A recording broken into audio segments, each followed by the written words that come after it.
Screen fatigue. I think everyone is feeling it, especially after this past year, but even in general, we're on our computers all the time. We're on our phones all the time. How do you guys manage your time battling Zoom fatigue and staying energized after all of your work obligations for online networking? Alexis S., do you want to go ahead and get us started with that question? So I'm curious, poll for the crew, for my extroverted friends, like if it weren't for Zoom, I don't feel Zoom fatigue. Like I feel fatigue when I'm on camera all day, but that's just because I'm busy and I'm talking the whole time. I'd probably feel a similar sense of fatigue if I was walking around talking to people in real life all day. And questionably, maybe even more so because I was physically walking around.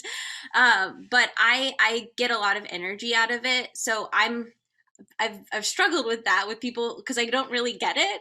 But I think that like what we've shared in some of the 5-minute pieces is trying to find new ways of doing calls and walks and things like that. So I am curious for extroverts. Do you feel Zoom fatigue? If you want to share in the chat.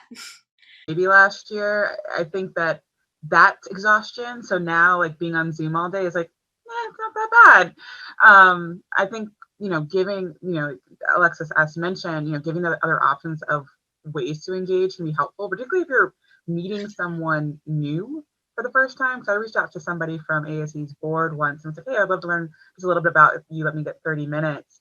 And she's like, well, I'm on the go. I can talk to you on the phone. And so I was pretty sure she was like, it's gonna be quick and we're gonna end it really quickly. She went shopping, she went to the grocery store. We talked for 2.5 hours. So the thing is that if a conversation is interesting and compelling, it's not exhausting, it's recharging. And when you're talking about things that maybe you haven't gotten to talk about in a long time, so I know at work, we're going project to project, it might be the same old kind of dialogues. Having a new and fresh perspective can definitely help to perk you back up. So, that's the thing. If you are being thoughtful when you're engaging with people, the conversation is going to be one that they're looking forward to, you're looking forward to, and you're going to, come into it charged up and leave probably even more charged up.